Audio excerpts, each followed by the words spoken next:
Hi friends, welcome to my channel Manju's vlog. ഇന്ന് ഞാനിവിടെ ഉണ്ടാക്കാൻ പോകുന്നത് മധുർ വടയാണ് കേട്ടോ. അപ്പം നമുക്ക് എങ്ങനെ മധുർ വട ഉണ്ടാക്കാൻ നോക്കാം. അപ്പം വീഡിയോയിലേക്ക് പോകുന്നതിന് മുമ്പ് ലൈക്ക്, ഷെയർ, സബ്സ്ക്രൈബ്, കമൻറ്റ്സ് ചെയ്യാൻ നിങ്ങൾ മറന്നു പോകരുത്. അപ്പോൾ അതെങ്ങനെ തയ്യാറാക്കി എടുക്കുമെന്ന് നോക്കാം. അപ്പം ഞാൻ 2 ചെറിയ സവാള ഉള്ളി നീളത്തിൽ കട്ട് ചെയ്തെടുത്തിട്ടുണ്ട്.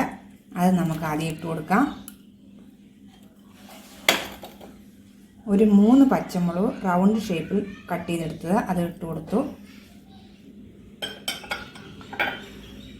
കുറച്ച് കറിവേപ്പില ചെറിയ പീസായിട്ട് കട്ട് ചെയ്തെടുത്തത്. പിന്നെ വേണ്ടുന്നത് പീനട്ടാണ് കേട്ടോ, തൊലി കളഞ്ഞെടുത്തത്. അത് ഞാൻ കുറച്ചെടുത്തിട്ടുണ്ട്. അതും കൂടി ഇട്ട് കൊടുക്കാം.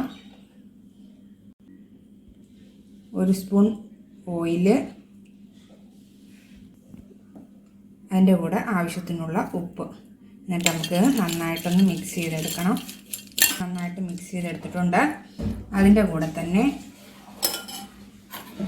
ഒരു 3 സ്പൂൺ അരിപ്പൊടി ഇടുകയാണ് കേട്ടോ. 3 സ്പൂൺ അരിപ്പൊടി ഇട്ടു. ഒരു 2 സ്പൂണ് റവ ഇട്ടു. 2 സ്പൂണ് ഗോതമ്പ് പൊടി ഇട്ടു. ഇനി നമുക്ക് ഒന്ന് മിക്സ് ചെയ്യുക. മിക്സ് ചെയ്തു. എന്നിട്ട് നമുക്ക് കുറച്ച് ഉപ്പും കൂടി ഇടാം. ഉപ്പിട്ട ശേഷം മിക്സ് ചെയ്തിട്ട് നമുക്ക് ആവശ്യത്തിനുള്ള വെള്ളവും ഒഴിച്ച് ഒന്ന് കുഴച്ചെടുക്കണം. വെള്ളം കുറച്ച് മാത്രമേ ഒഴിക്കാവൂ. അപ്പം ഞാനിത് കഴിച്ചത് കർണാടകയിൽ നിന്നാണ് കേട്ടോ. ഞാൻ കർണാടകയിൽ പോയിരുന്നു. അപ്പം അവിടെ നിന്നാണ് കഴിച്ചത്. നല്ല ടേസ്റ്റാണ് കേട്ടോ ഇത് കഴിച്ചപ്പോൾ. അപ്പം അത് നിങ്ങൾക്ക് കൂടെ ഷെയർ ചെയ്യാമെന്ന് ഞാൻ വിചാരിച്ചു. അതുകൊണ്ടാണ് ഞാനിത് ഉണ്ടാക്കുന്നത്. അപ്പോൾ ഞാൻ കുഴച്ചെടുത്തിട്ടുണ്ട്. നമ്മൾ ചപ്പാത്തി കുഴക്കുന്നതിനേക്കാളും കുറച്ചുകൂടെ ഒന്ന് കുഴയണം. അപ്പോൾ ഞാൻ നല്ല രീതിയിൽ കുഴച്ചെടുത്തിട്ടുണ്ട്. ഇനി ഒരു ചപ്പാത്തി പലക എടുത്തിട്ടുണ്ട്. അതിനകത്ത് നമുക്ക് കുറച്ച് എണ്ണ ഒഴിക്കണം. അത് ഏതെണ്ണയായാലും കുഴപ്പമില്ല കേട്ടോ. എന്നിട്ട് നമുക്കിതൊന്ന് ഇങ്ങനെ ഇതേ രീതിയിൽ പരത്തിയെടുക്കണം.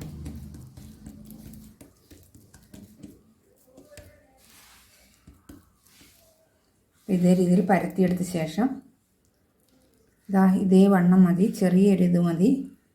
പരത്തിയെടുത്ത ശേഷം നമുക്ക് എണ്ണയിലിട്ട് ഫ്രൈ ആക്കി എടുക്കണം. ഇപ്പോൾ പാൻ ചൂടായിട്ടുണ്ട്. നമുക്ക് ആവശ്യത്തിനുള്ള എണ്ണ ഒഴിച്ചു കൊടുക്കാം. ഇപ്പോൾ എണ്ണ ചൂടായിട്ടുണ്ട്. നമുക്കിത് ഇതിലേക്ക് ഇട്ട് കൊടുക്കാം. അപ്പോൾ ഇനി നമുക്കിത് തിരിച്ചിട്ട് കൊടുക്കാം. മധുർ വട റെഡി ആയിട്ടുണ്ട്.